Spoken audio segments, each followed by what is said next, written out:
നമസ്കാരം. സുപ്രീം കോടതിയുടെ ഒരു ഉത്തരവ് വന്നു. അത് 8 ആഴ്ചക്കുള്ളിൽ ഡൽഹിയിൽ നിന്നും എല്ലാ തെരുവ് നായ്ക്കളെയും ഷെൽട്ടറിലേക്ക് മാറ്റണം എന്നുള്ളതായിരുന്നു ആ ഉത്തരവെന്ന് പറയുന്നത്.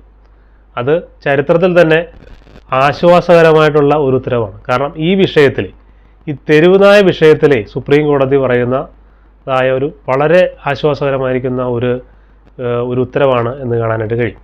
കാരണം ഇതുവരെയുള്ള എടുത്ത് നോക്കിക്കഴിഞ്ഞാൽ നമുക്കറിയാം, ഏറ്റവും കൂടുതൽ പ്രത്യേകിച്ച് മനുഷ്യരെക്കാൾ പ്രിവിലേജാണ് നായ്ക്കൾക്കുള്ളത് എന്നുള്ളതാണ്. നിയമപരമായി നോക്കിക്കഴിഞ്ഞാൽ ഇവയെ ഏതെങ്കിലും കാരണവശാൽ മനുഷ്യർ പിടിച്ചു കഴിഞ്ഞാൽ, ഇപ്പോൾ വാക്സിനേഷനുമായിട്ട് ബന്ധപ്പെട്ടോ അല്ലെങ്കിൽ അതിനെ വന്ധ്യംകരണം ചെയ്യാനോ മറ്റോ പിടിച്ചു കഴിഞ്ഞാൽ അതിനെ പിടിച്ച് കൊണ്ടുപോയി അത് നിയമം നിഷ്കർഷിക്കുന്നതായിരിക്കുന്ന എല്ലാ മാനദണ്ഡങ്ങളും പാലിച്ചിട്ട് അതിനെ വാക്സിനേറ്റ് ചെയ്തതിന് ശേഷം വീണ്ടും അത് എവിടെ നിന്നാണോ അതിനെ പിടിച്ചത് ആ തെരുവിലേക്ക് എന്ത് ചെയ്യണം, അതിനെ തിരിച്ചയക്കണം എന്നുള്ളതാണ് നിയമം.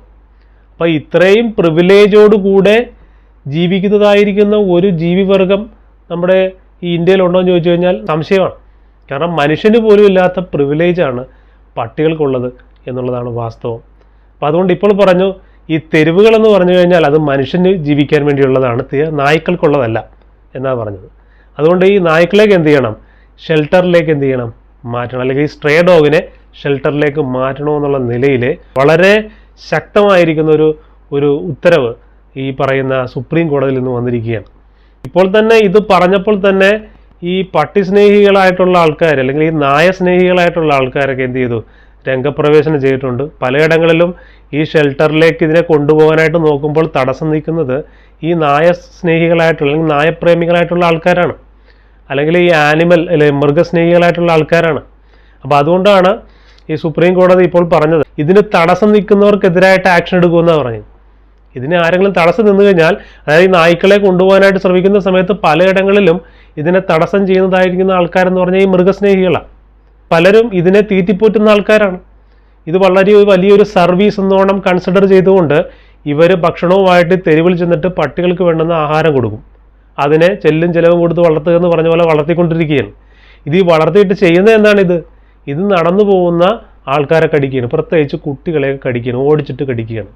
ശരിക്കും പറഞ്ഞാൽ നമ്മുടെ ഇന്ത്യ എന്ന് പറയുന്ന രാജ്യത്ത്, പ്രത്യേകിച്ച് നമ്മുടെ കേരളത്തിലെ സാഹചര്യം എടുത്ത് പറഞ്ഞു കഴിഞ്ഞാൽ ജീവിക്കാൻ പറ്റാത്ത അവസ്ഥയാണ്. മുമ്പെന്ന് പറയുമ്പോൾ രാവിലെ നമുക്ക് എന്ത് ചെയ്യാമായിരുന്നു, ഒരു മോർണിംഗ് വാക്കിനൊക്കെ നടക്കാനായിട്ടുള്ള ധൈര്യം ഉണ്ടായിരുന്നു. കാരണം അപൂർവമായിട്ടായിരുന്നു പട്ടികളെയൊക്കെ കണ്ടുകൊണ്ടിരുന്നത്. പക്ഷേ ഇപ്പോഴെന്ന് പറഞ്ഞാൽ പട്ടികൾ വിഹരിക്കുന്ന ഒരു സമയമായിട്ടൊന്ന് മാറി.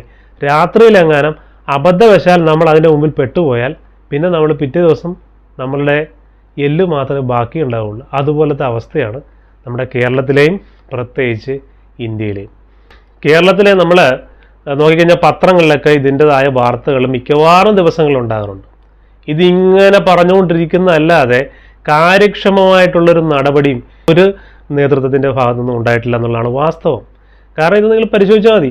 ഇപ്പോൾ നമ്മൾ വിനോദത്തിനായിട്ട് നമ്മളൊരു അല്പസമയം വിശ്രമിക്കാനായിട്ട് കടൽ തീരത്ത് ചെന്നിരുന്നു കഴിഞ്ഞാൽ അവിടെയും ഇതിനെ പേടിച്ച് വേണം ഇരിക്കാൻ. ഈ പറയുന്ന നായ്ക്കൾ കാരണം അവിടെ എങ്ങനെ ചെല്ലാനായിട്ട് പറ്റില്ല. പാർക്കിൽ പോയി കഴിഞ്ഞാൽ, ഈവൻ ആശുപത്രിയിൽ പോയാൽ പോലും അതിൻ്റെ അകത്ത് വരെ പട്ടിയാണ്. ഇപ്പോൾ ഗവൺമെൻറ് ഹോസ്പിറ്റലിൽ ചെന്ന് കഴിഞ്ഞാൽ അതിൻ്റെ അകത്ത് വരെ പട്ടിയാണ്. ഗവൺമെൻറ് എന്നല്ല, പ്രൈവറ്റ് ഹോസ്പിറ്റലുകളുടെ കോമ്പൗണ്ടിൽ പോലും പട്ടികളെ കാണാം. അപ്പോൾ ഈ നിലയിൽ തെരുവ് നായ്ക്കൾ അങ്ങനെ പെരുകി വല്ലാതെ ആയിരിക്കും എന്നുള്ളതാണ്. അതിൻ്റെ എണ്ണം നമ്മൾക്ക് നിയന്ത്രിക്കാവുന്നതിന് അപ്പുറത്തേക്ക് അത് പോയി എന്നുള്ളതാണ്. ഈ വന്ധ്യംകരണം എന്ന് പറയുന്ന രീതി എന്നൊക്കെ പറയുന്നത് എത്രമാത്രം പ്രായോഗികമാണോ എന്നുള്ളത് ഇപ്പോൾ തന്നെ തെളിഞ്ഞു എന്നുള്ളതാണ്. പ്രായോഗികമാണെന്നുള്ളത് കാലം തെളിയിച്ച യാഥാർത്ഥ്യമാണ്. പേ പിടിച്ച നായ്ക്കളെ ദയാവധം എങ്കിലും ചെയ്തിട്ട് ഇവയുടെ എണ്ണം കുറക്കണമെന്നുള്ളതാണ് ശരിയായിട്ടുള്ള രീതി. അതിനു വേണ്ടിയിട്ടുള്ള കാര്യങ്ങളൊക്കെ നടക്കുന്നു. അത് എൻ്റെ കേസും കാര്യങ്ങളൊക്കെ നമുക്കറിയാം. പക്ഷേ അതിനുമൊക്കെ തടസ്സമാണ്. ഒരു പേ പിടിച്ച നായയെ പോലും കൊല്ലാനായിട്ട് ശ്രമിച്ചു കഴിഞ്ഞാൽ അതിൻ്റെ പിന്നിലുള്ള നൂലാമാലകൾ എന്ന് പറയുന്നത് നമ്മൾക്ക് ചിന്തിക്കാവുന്നതിനപ്പുറമാണ്. അപ്പോൾ അങ്ങനെ കിടക്കുന്ന ഒരു കോംപ്ലിക്കേറ്റഡ് ആയിട്ടുള്ളൊരു ഇഷ്യൂ ആണിത്. ഇതാരാണ് ഇങ്ങനെ ഇത്ര കോംപ്ലിക്കേറ്റഡ് ആയിട്ട് മാറ്റിയത്? ഇതിൻ്റെ പിന്നിൽ എന്താണ്? നായ്ക്കളോടുള്ള കേസിൽ മാത്രം വരുമ്പോൾ ഇത്രയും മൃഗസ്നേഹികൾ ഇതിൻ്റെ പിന്നിലാണ് നിരക്കുന്നത്. മാത്രമല്ല, ഇതിന് ഇത്രമേൽ കോംപ്ലിക്കേറ്റഡ് ആയിട്ടുള്ളൊരു നിയമം ചമച്ച് വെച്ചാൽ, നിയമം അങ്ങനെ എഴുതി വെച്ചതിൻ്റെ കാര്യം എന്താണ്? ആരെക്കൊണ്ടും സമ്പൂർണ്ണമായിട്ട് പരിഹരിക്കാൻ പറ്റാത്ത വണ്ണം ആയിരിക്കണം എന്നുള്ളൊരു നിർബന്ധ ബുദ്ധിയോട് ചെയ്ത പോലെ നമുക്ക് തോന്നിപ്പോവും. കാരണം ഇത് ഓരോ വർഷവും അല്ലെങ്കിൽ ഓരോ മാസവും പട്ടികടി ഏൽക്കുന്നവരുടെ എണ്ണം എടുത്താൽ മതി. പേവിഷബാധ ഏറ്റ് മരിക്കുന്നവരുടെ രംഗം കണ്ടു കഴിഞ്ഞാൽ നമ്മൾ ഭയന്നു പോവും. സോഷ്യൽ മീഡിയയിലും മറ്റുമൊക്കെ ചിലരെ പേപ്പട്ടി കടിച്ചിട്ട് പേവിഷബാധ ബാധിച്ചതിന് ശേഷമുള്ള അവരുടെ രംഗങ്ങൾ നമ്മൾ കണ്ടു കഴിഞ്ഞാൽ നമ്മൾ ഭയന്നു പോവും. അത് ഈ പറയുന്ന മൃഗസ്നേഹികളോ അല്ലെങ്കിൽ ഇതിനെതിരായിട്ട് ഹർജി കൊടുക്കാൻ നടക്കുന്നതായിരിക്കുന്ന ആൾക്കാരൊന്നും കാണിക്കില്ല. നാളെ അവരുടെ മക്കൾക്കോ അല്ലെങ്കിൽ അവരുടെ വീട്ടിലുള്ളവർക്കോ ഇത് വരുന്ന സമയത്തെ അവരിതിനെക്കുറിച്ച് ചിന്തിക്കുകയുള്ളൂ. മൃഗസ്നേഹമൊക്കെ ആകാം. നമ്മളെക്കാൾ മൃഗസ്നേഹികളാണ് വിദേശത്തിലുള്ള ആൾക്കാരെന്ന് പറയുന്നത്. നമ്മളെക്കാൾ മൃഗസ്നേഹികളാണ്, മാതൃകാപരമായ മൃഗസ്നേഹം കാണിക്കുന്നവരാണ് അവർ. പക്ഷെ അവരുടെ ഇടയിൽ പോലും പന്നികളുടെ എണ്ണം അമിതമായിട്ട് വന്നു കഴിഞ്ഞാൽ അവരതിനെ വെടിവെച്ച് കൊന്നുകളയും. അതുപോലെ തന്നെ മാന്, അതുപോലെ തന്നെ തുടങ്ങിയ വന്യമൃഗങ്ങളുടെ എണ്ണം ക്രമാതീതമായിട്ട് വർദ്ധിച്ചു കഴിഞ്ഞാൽ അതിനെ കുറയ്ക്കുവാനുള്ള നടപടി അവർ സ്വീകരിക്കും. ബുദ്ധിപൂർവമാണ് അവരവരുടെ മൃഗസ്നേഹം കാണിക്കുന്നത്. ഒരു പരിധി വിട്ടും മൃഗങ്ങൾ പെരുകിക്കഴിഞ്ഞാൽ അത് മൃഗങ്ങളുടെ തന്നെ വംശനാശത്തിന് കാരണമായി തീരുമെന്നുള്ളതാണ് വാസ്തവം. സുപ്രീം കോടതി എടുത്തിരിക്കുന്ന ആ ഒരു തീരുമാനം എന്ന് പറയുന്നത് പ്രശംസനീയമാണ്. അതിൻ്റെ എല്ലാ അർത്ഥത്തിലും ഒന്നും നടപ്പിലായി കഴിഞ്ഞാൽ, എല്ലാ സംസ്ഥാനങ്ങളും അത് മാതൃകയാക്കി കഴിഞ്ഞാൽ അത് വളരെ ഫലം ചെയ്യും എന്നുള്ള കാര്യത്തിൽ യാതൊരു തർക്കവുമില്ല. പക്ഷേ അപ്പോൾ തന്നെ പലരും ഇത് പറഞ്ഞപ്പോൾ തന്നെ മേനകാ ഗാന്ധിനെ പോലുള്ള ആൾക്കാരൊക്കെ രംഗപ്രവേശനം ചെയ്തു കഴിഞ്ഞു, പ്രശ്നം പറഞ്ഞുകൊണ്ട്. ഇതങ്ങനെ അപ്രായോഗികമാണ്, അങ്ങനെയുള്ള കാര്യങ്ങൾ പറഞ്ഞുകൊണ്ട്. ലക്ഷക്കണക്കിന് നായ്ക്കളുള്ളതിനെ ഷെൽട്ടറിലേക്ക് മാറ്റുക എന്ന് പറയുന്നത് ഒരു തരത്തിൽ പറഞ്ഞ അപ്രായോഗികമാണ്. എന്നാൽ അത് പ്രായോഗിക തലത്തിൽ കൊണ്ടുവരാം. അതാത് ഗവൺമെൻറ്റുകൾ വിചാരിച്ചു കഴിഞ്ഞാൽ പ്രായോഗിക തലത്തിൽ കൊണ്ടുവരാനായിട്ട് സാധിക്കുകയും ചെയ്യും. ഏതായാലും ഒരു കാര്യത്തിൽ നമ്മൾക്ക് തർക്കമില്ല. ഈ പറയുന്ന തെരുവ് നായ്ക്കളെ എല്ലാത്തിനും എന്ത് ചെയ്യണം? അതിനെ ഷെൽട്ടർ ഹോംസിലേക്ക് മാറ്റണം. ഇന്ത്യയിലെ ജനങ്ങളോട് ചെയ്യുന്നതായിരിക്കുന്ന ഏറ്റവും ഉപകാരമുള്ള ഒന്നായിരിക്കും ആ ഒരു തീരുമാനം എന്ന് പറയുന്നത്. വിഷബാധയേറ്റ് മരിച്ചുപോയ കുഞ്ഞുങ്ങളെ ഈ മൃഗസ്നേഹികൾക്ക് തിരിച്ചു തരാൻ പറ്റുമോ എന്നാണ് അവർ ചോദിച്ചത്. തിരിച്ചു തരാൻ പറ്റുമോ? സുപ്രീം കോടതി ചോദിക്കുന്നതാണ്, ഇത് തിരിച്ചു തരാൻ പറ്റുമോ എന്നുള്ളതാണ്. പറ്റില്ല. എത്രയോ പേര് ഒരു വർഷം പേവിഷബാധയായിട്ട് മരിക്കുന്നുണ്ടെന്നറിയാം. പേവിഷബാധയുടെ വാക്സിൻ എടുത്തിട്ട് പോലും മരിച്ചവരുണ്ട് അനേകർ. ഈ പട്ടികൾ രാത്രിയിലും മറ്റും റോഡിന് കുറുകെ ചാടി വാഹന അപകടം ഉണ്ടായി മരിച്ചവരുടെ എണ്ണം എത്രയാണെന്നറിയാം. കുഞ്ഞുങ്ങളാണ് കൂടുതലും എന്ത് ചെയ്യുന്നത്, ഇതിൻ്റെ കടിയേറ്റ് മരിക്കുന്നത്. സ്കൂളിൽ പോകുന്ന വഴിക്ക്, ട്യൂഷന് പോകുന്ന വഴിക്ക്, അവർ കളിക്കുന്ന സമയത്ത് ഒക്കെ എന്ത് ചെയ്യണം, ഇതിൻ്റെ കടിയേക്കുകയാണ്.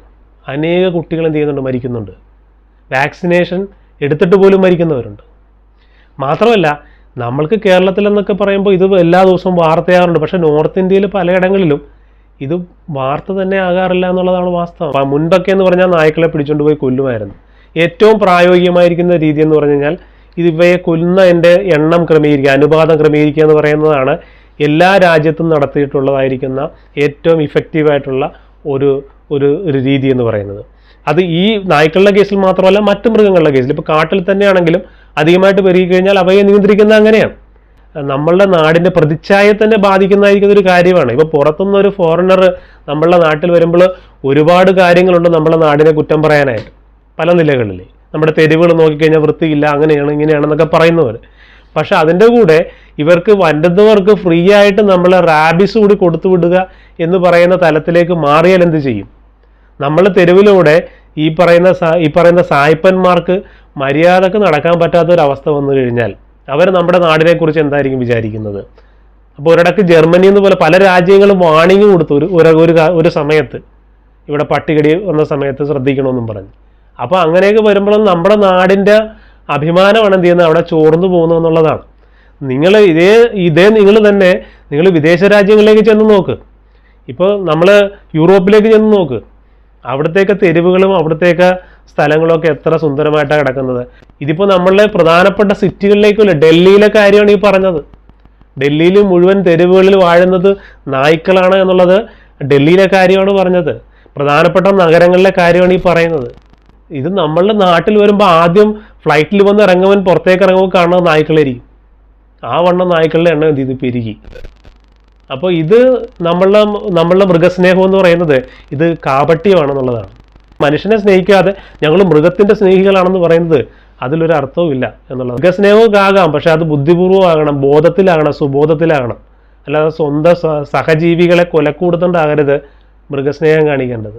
ജനപ്രതിനിധികളെ വോട്ട് ചെയ്ത് ജയിപ്പിക്കുന്നത് നമ്മുടെ നേതാക്കന്മാർ. അതുപോലെ അവരാണ് മന്ത്രി, MLA മാരും അങ്ങനെയുള്ള MP മാരും ഒക്കെ ആകുന്നത്, അല്ലെങ്കിൽ പ്രധാനമന്ത്രി വരെ ആകുന്നവരാ. അപ്പോൾ അവർ ആർക്ക് വേണ്ടിയിട്ടാണ് നിൽക്കേണ്ടത്? നായ്ക്കൾക്ക് വേണ്ടിയിട്ടാണ് നിൽക്കേണ്ടത്. ഇവരെ ജയിപ്പിച്ചതാരാണ്? വോട്ട് ചെയ്ത് ജയിപ്പിച്ചതാരാ? നായ്ക്കളാണ്. നാളെ ഇവർ വോട്ട് ചെയ്യാൻ ചോദിക്കാൻ പറ്റുന്ന നായ്ക്കളെടുത്ത് നിന്ന് ചോദിക്കട്ടെ എന്ന് പറഞ്ഞാൽ അതിൽ അതിശയമുണ്ട്. കാരണം മനുഷ്യന് കിട്ടുന്ന പ്രിവിലേജിനേക്കാൾ കൂടുതൽ പ്രിവിലേജ് ആർക്ക് കിട്ടുന്നുണ്ട്? നായ്ക്കൾക്ക് കിട്ടുന്നുണ്ട്. മനുഷ്യന്റെ കുഞ്ഞിനെ എന്ത് ചെയ്യാൻ പറ്റുന്നില്ല? സംരക്ഷിക്കാനായിട്ട് ഇവരെ വോട്ട് ചെയ്ത് ജയിപ്പിച്ച അവരുടെ മക്കൾക്ക് സംരക്ഷണം കൊടുക്കാനായിട്ട് ആർക്ക് സാധിക്കുന്നില്ല? ഈ പറയുന്ന ആൾക്കാർക്ക് സാധിക്കുന്നില്ല. തെരുവിൽ അലഞ്ഞിരിക്കുന്ന പട്ടികൾ വന്ന് കടിച്ചവരുടെ കുഞ്ഞുങ്ങളെ കൊല്ലുകയാണ്. വാക്സിനേഷൻ എടുത്ത ആൾക്കാരെന്ത് ചെയ്തു? മുടിയുന്ന അവസ്ഥയിലേക്ക് മാറി. എന്നിട്ടും ഇപ്പോഴും പട്ടി സ്നേഹം മാറിയിട്ടില്ല എന്നുള്ളതാണ്. മേനകാ ഗാന്ധിനെ പോലുള്ള ആൾക്കാരൊക്കെ എന്ത് ചെയ്യുക? ഇങ്ങനെ ഒരു സംഭവം ഉണ്ടാകുമ്പോൾ തന്നെ അതിനെതിരായിട്ട് വരികയാണ്. അവർ ചിന്തിക്കേണ്ടി വന്ന് അറ്റ്ലീസ്റ്റ് ഈ ഇന്ത്യയിൽ നടക്കുന്ന വാർത്തകളുടെ ഒന്നെടുത്ത് പരിശോധിച്ചാൽ മതിയല്ലോ. കേരളത്തിൽ അല്ലെങ്കിൽ ഇന്ത്യയിൽ മൊത്തം കേരളത്തിൽ വിട്, ബാക്കിയുള്ള സ്റ്റേറ്റിൽ നടക്കുന്ന വാർത്തകൾ, പട്ടികടിയുടെ വാർത്തകൾ മാത്രം എടുത്താൽ മതി, മരണത്തിൻ്റെ വാർത്തകൾ എടുത്താൽ മതിയല്ലോ. അപ്പോൾ അങ്ങനെ നോക്കിക്കഴിഞ്ഞാൽ സഹജീവികളോടൊരു കരുണ തോന്നണ്ടേ? ഒരു സഹാനുഭൂതി തോന്നിയാൽ ഇതിനെ നിയന്ത്രിക്കണം എന്ന് സാമാന്യ മനസ്സുള്ള ആർക്കും എന്ത് ചെയ്യും? തോന്നും. സഹജീവി സ്നേഹമുള്ള ആർക്കും എന്ത് ചെയ്യും? തോന്നും. പക്ഷെ എന്നിട്ടും തോന്നാതെ ഇത് അപ്രായോഗികമാണ്, ഇതാണെന്നും പറഞ്ഞ് അതിന് മറ്റൊരു രീതിയിലൊരു വ്യാഖ്യാനം ചമച്ചുകൊണ്ട് വരിക എന്ന് പറയുന്നത് എത്രയോ സങ്കടകരമാണ്, എത്രയോ ക്രൂരമാണ്. നിയമം എന്ന് പറയുന്നത് മനുഷ്യന് വേണ്ടിയിട്ടാണ്. നിയമം ഉണ്ടാക്കിയെന്ന് പറഞ്ഞാൽ മനുഷ്യന് വേണ്ടിയിട്ടാണ്. ആ മനുഷ്യൻ്റെ നിലനിൽപ്പിനെ ബാധിക്കുന്ന വിധത്തിലാകരുത് ഒരു നിയമവും എന്നുള്ളതാണ്. അതാണ് ലോകത്തുള്ള എല്ലാ രാജ്യങ്ങളും എന്ത് ചെയ്യുന്നത്? പാലിക്കുന്നതായിരിക്കുന്ന ഒന്നെന്ന് പറയുന്നത്. അത് തന്നെയാണ് നമ്മളും പാലിക്കേണ്ടത്. പണ്ടെങ്ങാണ്ട് എഴുതി വെച്ചിരിക്കുന്ന ഈ സംവിധാനമൊക്കെ എന്ത് ചെയ്യണം? മാറ്റി എഴുതിയിട്ട് അതിനൊക്കെ പരിഷ്കരിക്കണം. ആധുനിക രീതിയിലേക്ക് എന്ത് ചെയ്യണം? അതിനെ പരിഷ്കരിക്കണം. സുബോധത്തോടുകൂടി, എന്താ പറയുക, വിവേചന ബുദ്ധിയോടുകൂടി ഇതിനെയൊക്കെ കാണുന്ന വിധത്തിലേക്ക് മനുഷ്യൻ എന്ത് ചെയ്യണം? ആ നിലയിലുള്ള ഔന്നിത്യം നമ്മൾ നേടണം എന്നുള്ളതാണ്. അല്ലാതെ നമ്മളുടെ തെരുവിലേക്ക് വരുമ്പോൾ അലഞ്ഞു തിരിയുന്ന പട്ടികൾ തന്നെ എന്താണ്? നമ്മുടെ ദാരിദ്ര്യത്തിൻ്റെ ഏറ്റവും വലിയ ചിഹ്നമായിട്ട് അത് മാറും എന്നുള്ളതാണ്. നമ്മുടെ വീട്ടിലേക്ക് ഒരു നാടൻ പട്ടിനെ കിട്ടി, അത് പ്രസവിച്ച് കഴിയുമ്പോഴേക്കും എന്ത് ചെയ്യും? നമ്മൾക്ക് ആവശ്യമായിരിക്കുന്ന നല്ല കുഞ്ഞുങ്ങളെടുത്തിട്ട് ബാക്കി ചിലപ്പോൾ അധികം കുഞ്ഞുങ്ങളുണ്ടെങ്കിൽ അവയെ എന്ത് ചെയ്യും? അങ്ങനെ ചെവിക്ക് പിടിച്ച് തൂക്കിയിട്ട് എന്ത് ചെയ്യും? കൊണ്ടുവന്ന് കടപ്പുറത്തും മറ്റുമൊക്കെ വെറുതെ അങ്ങനെ വിട്ടിട്ട് പോകും. ആ വിട്ടിട്ട് പോകുന്ന കുഞ്ഞുങ്ങളാണ് എന്ത് ചെയ്യുന്നത്? വളർന്ന് വലുതായി ഈ പറയുന്ന തെരുവ് നായ്ക്കളായിട്ട് മാറുന്നത്. അപ്പോൾ ഇതിൻ്റെ പിന്നിൽ മനുഷ്യൻ്റെതായിരിക്കുന്ന കരങ്ങളുണ്ട് എന്നുള്ളതാണ്. അത് ബോധപൂർവമാണോ ചെയ്യുന്നത് അല്ലാതാണോ എന്നുള്ളത് നമുക്കറിയാൻ പാടില്ല. പക്ഷേ പലരും എന്ത് ചെയ്യുന്ന ഇതിനെ വളരെ നിസാരവൽക്കരിച്ച് എന്ത് ചെയ്യുന്നത്? കാണുകയും നിസാരത്തോടു കൂടി ഇവയെ കൊണ്ടുവന്ന് അങ്ങനെ തെരുവിലെറിയുകയും ചെയ്യാണ് ഉണ്ടാകുന്നത്. അവ വളർന്ന് തെരുവ് നായ്ക്കൾ അവ പെരുകി ഇത് ഇങ്ങനെ സംഭവിക്കാനായിട്ട് ഇടവരും. അപ്പം മനുഷ്യനെ ഈ കാര്യത്തിൽ നിയന്ത്രിക്കണം. ഇപ്പം ഏതെങ്കിലും ഒരു നായയെ ഓണർ ഉണ്ടെങ്കിൽ അതിന് കൃത്യമായിരിക്കുന്ന ഐഡൻറ്റിഫിക്കേഷനും രജിസ്ട്രേഷനും ഒക്കെ കൊണ്ടുവന്നിട്ട് എന്ത് ചെയ്യണം? നിയമം മൂലം ഇത് വളരെ സ്ട്രിക്റ്റ് ആക്കിയാൽ മാത്രമേ നമ്മൾക്കിതിനെ സമ്പൂർണ്ണമായിട്ട് ഇതിലൊരു പരിഹാരം കണ്ടെത്താനായിട്ട് സാധിക്കുകയുള്ളൂ. അതുപോലെ തന്നെ ഇപ്പോൾ ഈ സുപ്രീം കോടതിയുടെ ഈ ഒരു പ്രശംസനീയമായിരിക്കുന്ന, ഈ വളരെ ആശ്വാസകരമായിരിക്കുന്ന ഈ ഒരു ഉത്തരവ് അത് എല്ലായിടത്തും നടക്കട്ടെ എന്നുള്ളതാണ്. എല്ലാ സ്റ്റേറ്റിലും വളരെ അർത്ഥവത്തായ നിലയിൽ, വളരെ പ്രായോഗികമായ നിലയിൽ, കാര്യക്ഷമമായ രീതിയിൽ നടത്തട്ടെ. നമ്മുടെ കുഞ്ഞുങ്ങളെ തെരുവ് നായ്ക്കളിൽ നിന്നും പേവിഷബാധയിൽ നിന്നും അതുപോലെ തന്നെ എല്ലാ മനുഷ്യരെയും ഈ പേവിഷബാധയിൽ നിന്നും അങ്ങനെ രക്ഷപ്പെടുത്തുവാനായിട്ട് അധികാരികൾ മുന്നോട്ട് വരട്ടെ.